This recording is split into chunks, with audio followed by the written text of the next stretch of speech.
Psychic astrologer Georgia Rose from Zencuda, speaking about the egress of Pluto into Aquarius on March 24th, 2023.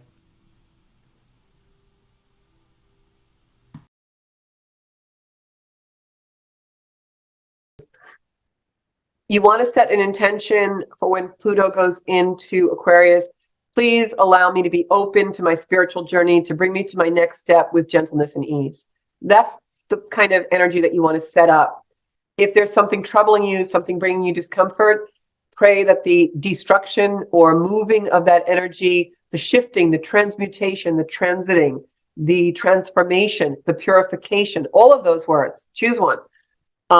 That is the energy to move forward and will be gentle with ease, gentleness and ease, because Pluto can come in and be the wrecking ball of the zodiac.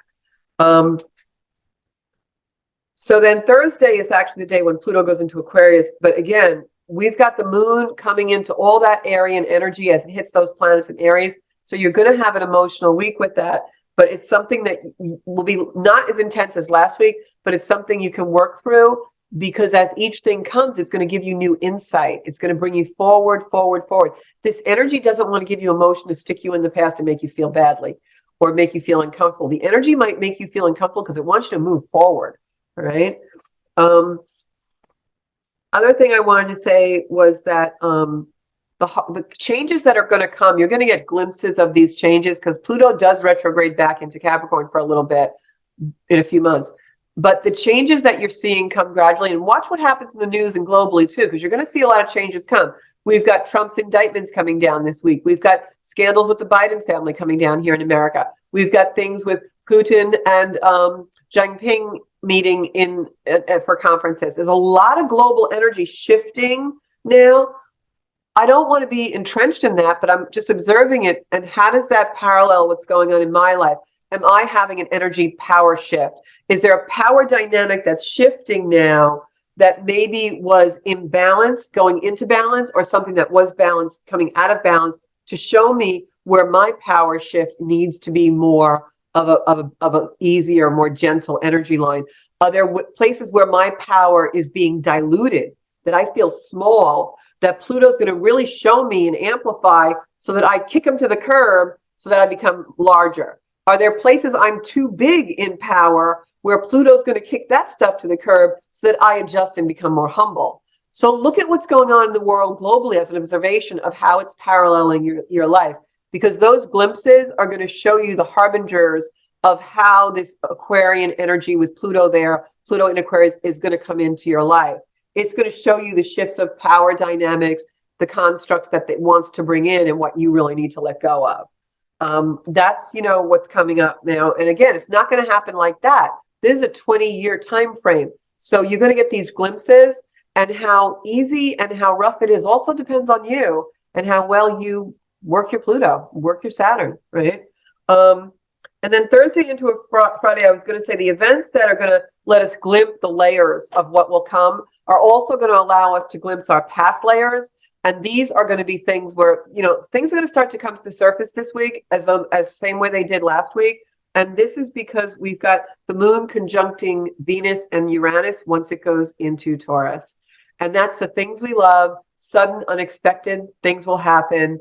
A lot of times when that happens, it can be endings of relationships, ending of perceptions of relationships, where you have these shifts you've been waiting for. It's like breakups or breakthroughs. Can also be your own breakout. I'm not taking it anymore. I'm done with this, right? That's the energy that'll also be coming in a lot, and you'll see that play out. And then we're going to have a lot of that kind of energy, like I said, about, that Mars in Cancer, that defensive energy. Maybe you want to crawl into your shell. Don't. I explained how to use the energy more for asserting yourself forward, that aggression. We're going to have a lot of conflict in the world as people want to hold on to tradition. You even see it, I'm not making a political statement. I don't say my politics here, but you have slogans such as "Make America Great Again." That's wanting to take you into the past tradition. It should be just "Let's make America great," or let's move into let's make America great in the future.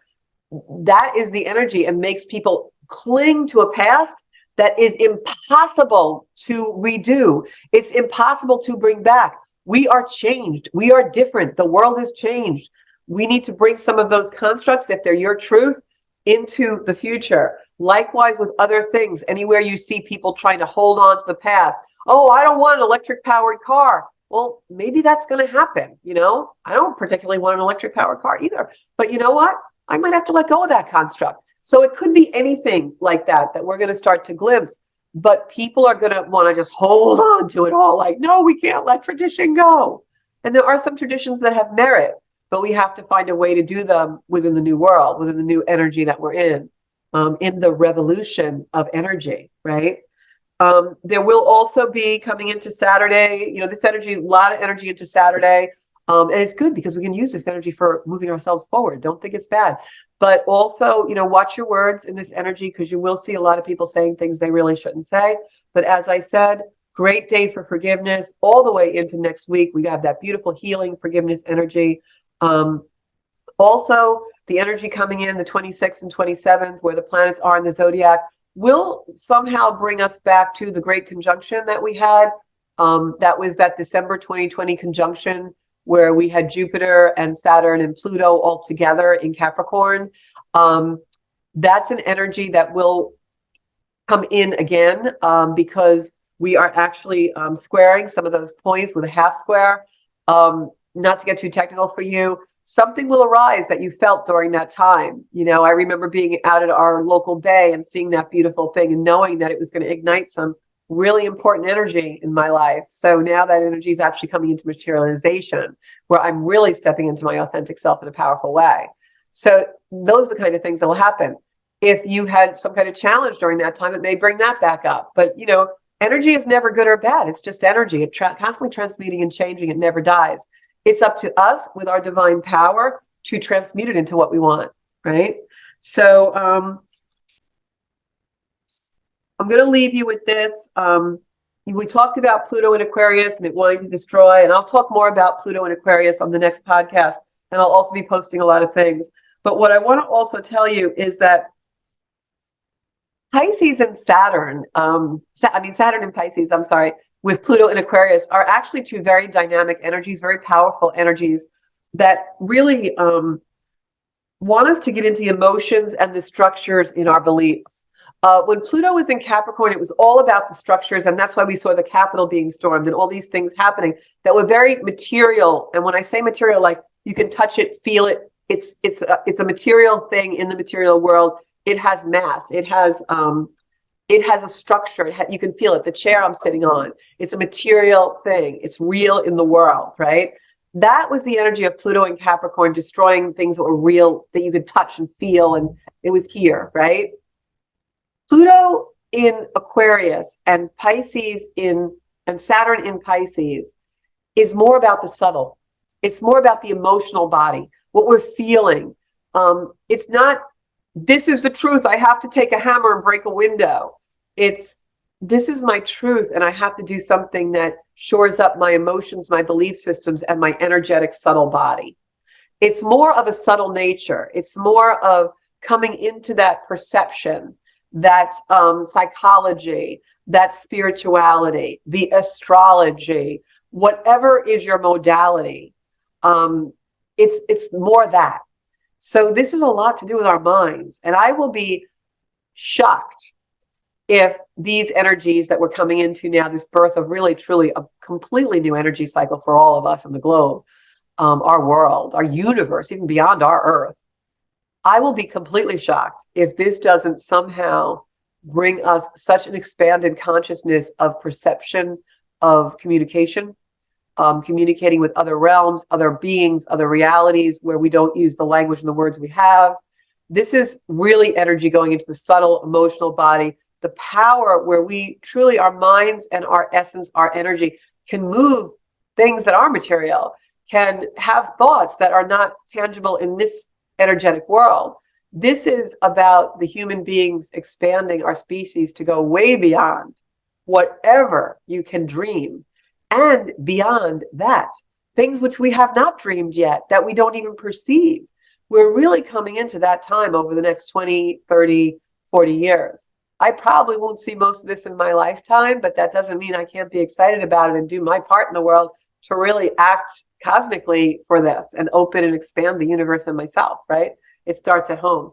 So that's our podcast for today. I'd love it if you guys could share the show. I'm going to be with you every step of the way. We're going to be guiding each other. You're going to be guiding me with your wisdom and your knowledge in the Zencuda Soul Space and on all our Zencuda platforms. If you haven't already, please subscribe to my YouTube channel. We have a minuscule amount of subscribers there, and I really need a lot more subscribers because I want to do our lives there and make that a community where you're all getting to know each other and talking without the borders, the constructs, and the restrictions of the communication on social media platforms that we use now. Thank you so much for tuning in. You can find me on Zencuda Official on Instagram, Zencuda Soul Space on Facebook, and also on Zencuda on YouTube. Thank you so much for supporting my work, supporting your own work. I am here to support your work, and together, hopefully, we'll become that beautiful utopia that doesn't exist yet that we know as living Zencuda. Thanks so much. I'll see you guys next Monday at 7 or not before. Bye-bye.